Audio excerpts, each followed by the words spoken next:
What is up, my beautiful people? Hope you're having a terrific day. Exile451 here with yet another daily dose of Reddit Happy. Got a great story from r/self-improvement that I know you're gonna love. So sit back, relax, and enjoy the video.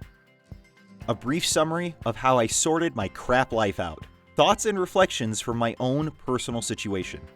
Hi all. I've been reading this sub for a while now, and I've always found great inspiration in success stories. Over the last year or so, for the first time in my life, I've finally gotten to a place where I'm both happy and more financially secure. I thought to share some thoughts and outline on my journey in hopes that it could inspire you or provide you with some hope that one can lift themselves upwards. I'm happy to answer any questions or give any insights that you might find helpful if I can.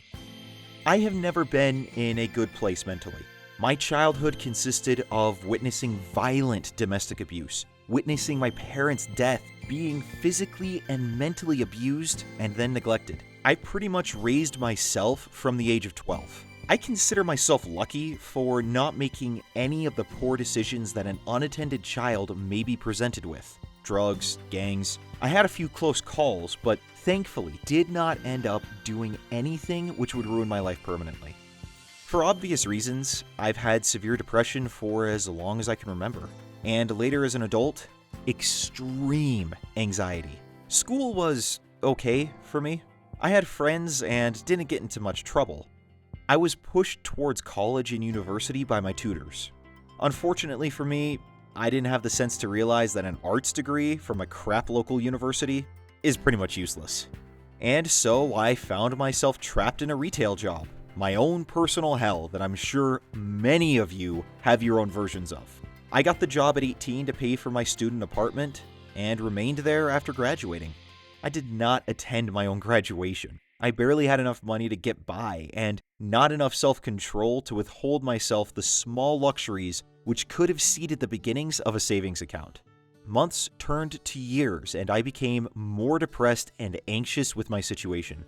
For some reason, I've always felt a lot of personal pressure to be a high achiever. I expect no less than the best from myself. In my darkest days, I became somewhat of a narcissist, viewing myself as better than my peers. I've always been quite articulate in my speech as a result of reading a lot during my lonely childhood, and people tend to confuse verboseness with intelligence, and so my complex was fed by those around me. Unfortunately, I was near the bottom of the social ladder, and my high opinion of myself rubbed shoulders uncomfortably with my low level of personal achievement. I harbored vicious jealousy for those who were happy. My poor mental state progressed, and my cheerful and polite facade grew cracks. I became extremely antisocial and went to lengths to avoid interaction with others. I got a bicycle and would cycle my 12-mile commute to work through the snow and rain rather than get the bus. At work, I did everything I could to avoid interacting with my colleagues or customers, which set me at odds with management. Looking back, I'm surprised I did not get fired. I felt like a caged animal and had the constant need to hide or escape. This cycle of misery looped infinitely, eventually culminating in a full-blown mental breakdown at work. I became aggressive and confrontational, and humiliated myself by crying publicly on a frequent basis. I've never been a guy who cries easily either. I had physical symptoms of anxiety, which I had not known possible. I had a constant ache in my lower abdomen, which the hospital was unable to find a cause for. I developed IBS out of nowhere. I felt like the only path forward from here was suicide. I have never taken a serious attempt at suicide. I feel I was saved only by my own cowardliness, if you can call it that. I never had the courage to hurt myself, despite thinking about it constantly. My own experience of self-harm was comparatively mild. Several well-meaners at work urged me to get help. Eventually, I listened to their advice. I went to the doctor and explained my situation. I remember the whole time feeling as though I was telling her lies in order to get a free pass to bum around. I think a lot of people, when they seek help, feel like that. I urge you not to feel this way, as this was the first step which started my journey to recovery. I did not want to get onto SSRIs, but I also didn't want to seem unwilling to help myself, so I took them. I'm still unsure if they did anything, but I still take them regardless. The medication wasn't the important part though. It was the time off. I took a total of 6 weeks off. In that time I was free from my job. It was bliss. I made sure to keep myself busy. I've never liked wasting time. I like to be up and out of the house no later than 8 a.m. every day, regardless of what I have to do. I developed a circle of online friends who were all focused on self-improvement. It was centric to one older guy who had been through a similar situation to us. He was handsome, physically fit, happily self-employed. I believe he had the charisma that, if he were disposed to, he could have been one of those Manson-esque cult leaders. Thankfully, he was a good guy and did nothing of the sort. Anyway, he set me on the path to thinking of self-improvement as something that one must actively pursue. I think a lot of aimless types like I was tend to float through life and expect something will happen one day which will fix it.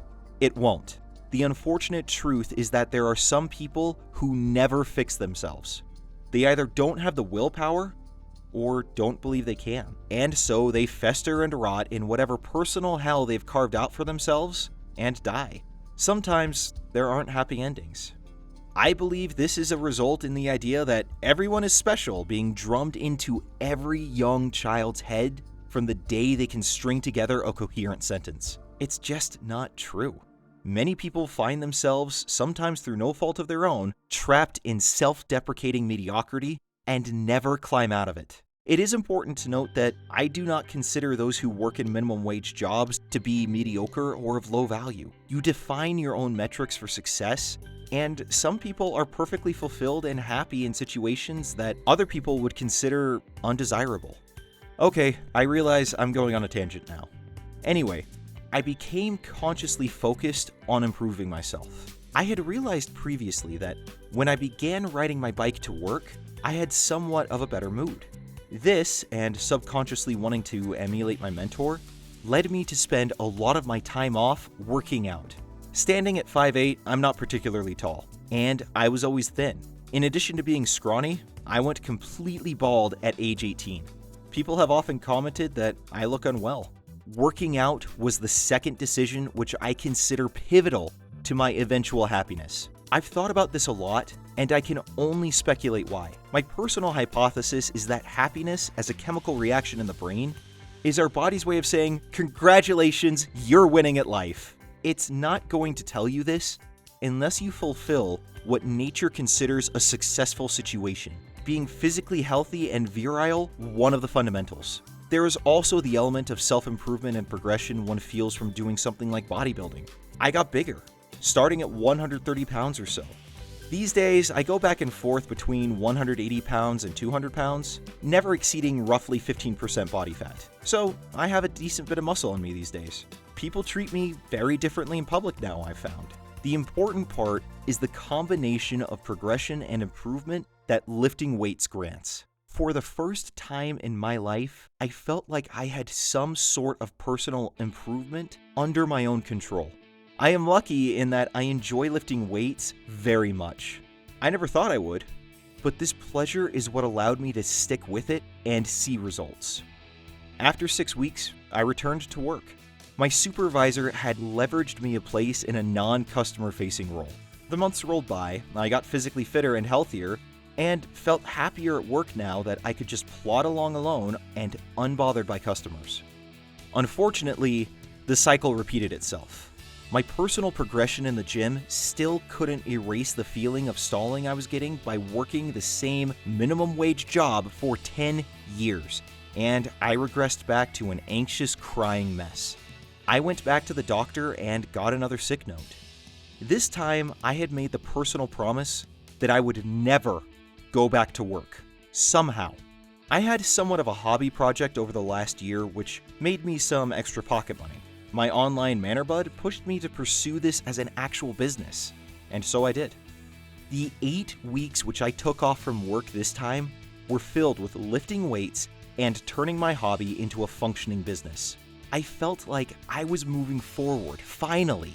When it was finally time to go to work, I took the first risk I've ever taken in my life. I didn't go back. I sent them an email informing them of my notice and that I wouldn't be coming back. I did not get so much as a goodbye from them for my 10 years of misery, although I didn't expect one. I felt a little chagrined despite myself. Before my breakdown, I had been a hard worker with a good reputation. That didn't matter now. I was on my own. For my own personal privacy, I won't go into particulars about my business, but I can confidently say it worked out. I find myself hard-pressed to find the next part of the story. Since quitting work, I've just sort of existed comfortably. My state of contentedness turned into happiness. I had realized that I forgot what it felt like to be happy, and I stress that is no exaggeration. When you're in a low situation, you will tell yourself it's your fault. That may even be true, but the important thing is to know that it can change. Lots of us feel that when we're in these situations, we're trapped with no way out. You cannot wait till tomorrow for some intervention. It very likely will not come if you are complacent. There is no 10-step guide to following your own path. So I cannot give you much advice other than try to improve yourself, even if it is in ways completely unrelated to your situation. Sorry if my post has been rambly. I'm typing this from a cafe on my work laptop before I set off to the gym. I hope you're able to find your own route to happiness. I read many posts like this one when I was at my lowest, and I think they gave me some hope. I hope that me sharing my story has given you some hope that there can be light at the end of the dark tunnel you may be in. Just know that you have to seize it for yourself. Wow, OP, that was certainly quite the story. I can't even begin to imagine what your early life was like with all the drama and everything else you experienced, but you definitely seem to have found a way to rise above it and become better.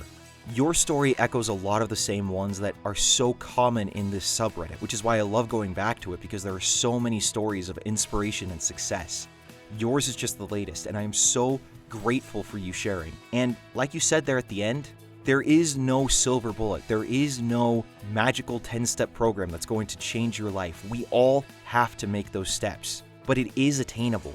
As long as we're willing to do what it takes, we can be happy again, no matter how rough things may get. I'm so appreciative of you sharing your story. I'm so grateful for you being willing to open up about it. Thank you so much for doing so, and I really wish you the best wherever you're at right now. Thank you all so much for tuning in today. I truly appreciate you coming by and supporting the channel like you have been. If you enjoyed the video, please be sure to hit that like button and subscribe so you can get more of your daily dose of Reddit Happy. Also, the channel is on Twitter and Instagram, and you can get the links in the description. Now you go out there, have a great day. I will see you all tomorrow. Until then, I'm Exile451. Stay beautiful, people.